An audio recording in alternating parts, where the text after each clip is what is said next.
The Seven Wonders of the Ancient World. 7 monumental structures that shaped history, admired for their beauty, their complexity, and the mysteries that surround them.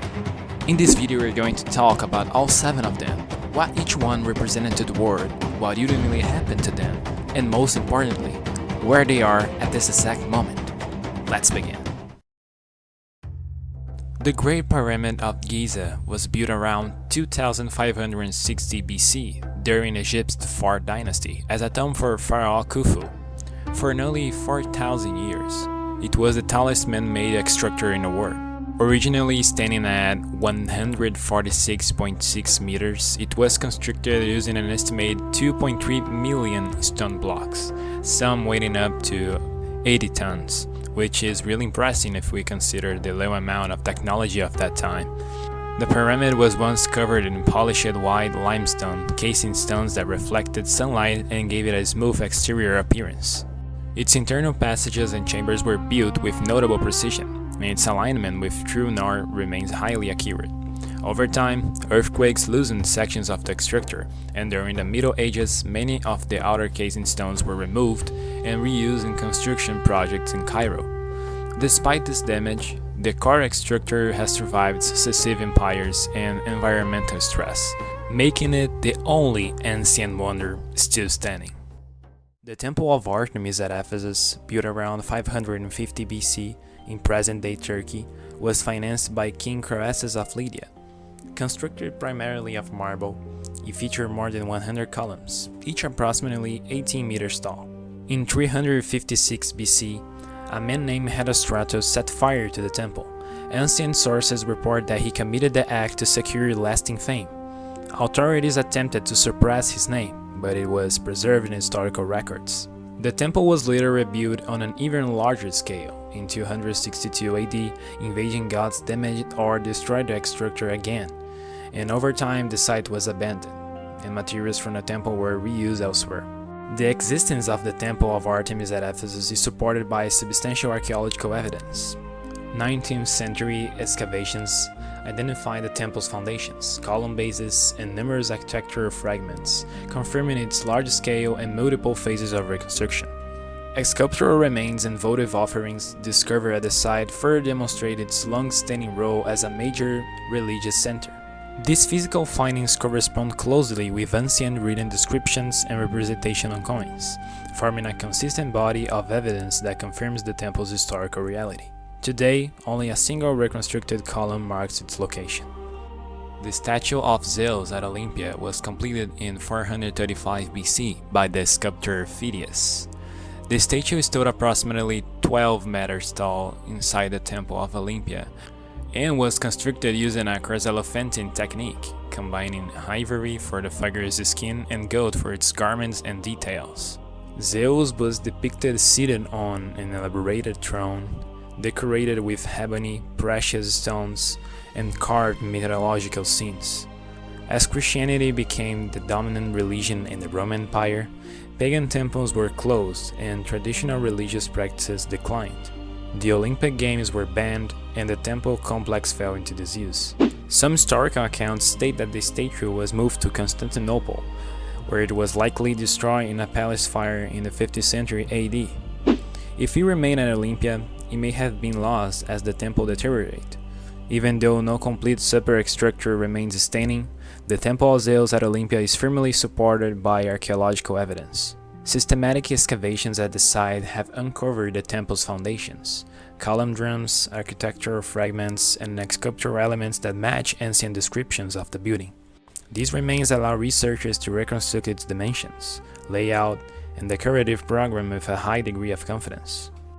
The Mausoleum at Halicarnassus was constructed around 350 BC as the tomb of Mausoleus, a Persian satrap.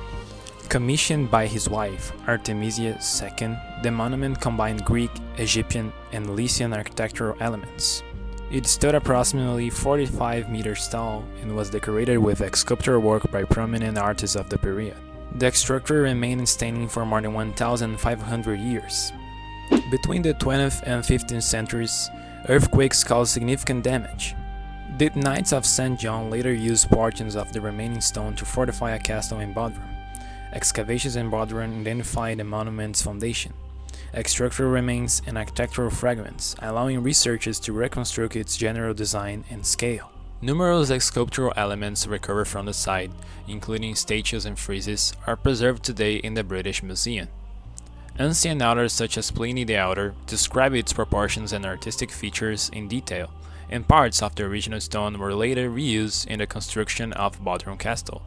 Together, these findings confirm the historical reality of the monument.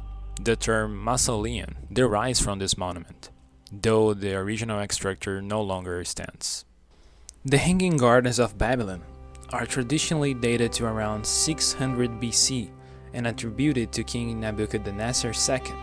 Ancient Greek historians such as Strabo and Diodorus Siculus describe terraced gardens containing trees and flowing water, reportedly built for the king's wife, Amidis of Media, who missed the mountainous landscapes of her homeland. However, no Babylonian records, inscriptions, or definitive archaeological remains confirm their existence.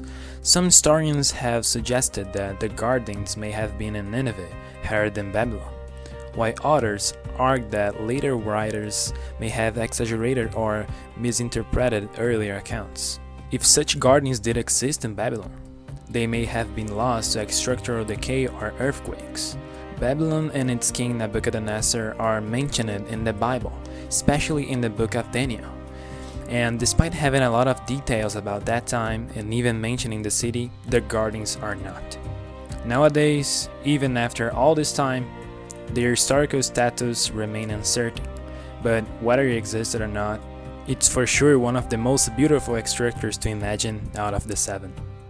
Maybe the most different one, the Colossus of Rhodes was completed in 280 BC to commemorate the island's victory over an invading force. The bronze statue representing the sun god Helios stood approximately 33 meters tall and was constructed from bronze plates supported by an iron framework. Contrary to later artistic interpretations, it likely stood beside the harbor rather than straddling it. In 226 BC, an earthquake caused the statue to collapse at its knees, and it remained in ruins for centuries. Reports suggest that the falling bronze was eventually sold as a scrap metal by later conquerors. No structural foundations have been definitely linked to the monument, and its exact original location within the harbor area remains uncertain. As a result, current knowledge of the Colossus is based on literary sources and historical records rather than surviving archaeological evidence. The last one is the Lighthouse of Alexandria, also known as the Pharos of Alexandria. It was built around 280 BC on the island of Pharos in Egypt. It is estimated to have stood over 100 meters tall and consisted of 3 structural tiers. A fire burned at its summit to guide ships, and mirrors may have been used to reflect sunlight during the day. The lighthouse functioned as a navigational aid for more than 1,500 years. A series of earthquakes between 956 and 1323 AD progressively weakened the structure, leading to its eventual collapse. In the 15th century, Sultan Qaitbay constructed a fortress on the site, using stones from the ruined lighthouse. Although the Lighthouse of Alexandria no longer stands, archaeological evidence associated with the structure has been identified. Underwater surveys conducted in the harbor of Alexandria reveal large stone blocks, architectural elements, and granite fragments widely attributed to the collapse of the lighthouse. These remains are consistent with historical descriptions and are believed to have fallen into the sea following the series of earthquakes as I mentioned before. Well, based on the current state of research, the monuments most likely to yield further archaeological updates are those with identifiable sites and ongoing excavation potential. The Temple of Artemis at Ephesus, the Mausoleum of Halicarnassus, the Temple of Zeus at Olympia, and the Lighthouse of Alexandria all have confirmed locations and surviving material remains. Continued fieldwork, underwater archaeology, and improved analytical methods may provide additional structural or contextual findings in the future. The Great Pyramid of Giza, while still the only substantially intact wonder, is also subject to ongoing technological investigation, particularly through non-invasive scanning techniques, which may refine understanding of its internal structure. By contrast, The Colossus of Rhodes is less likely to produce significant new material evidence, as no confirmed remains have been identified and later accounts suggest its bronze was removed.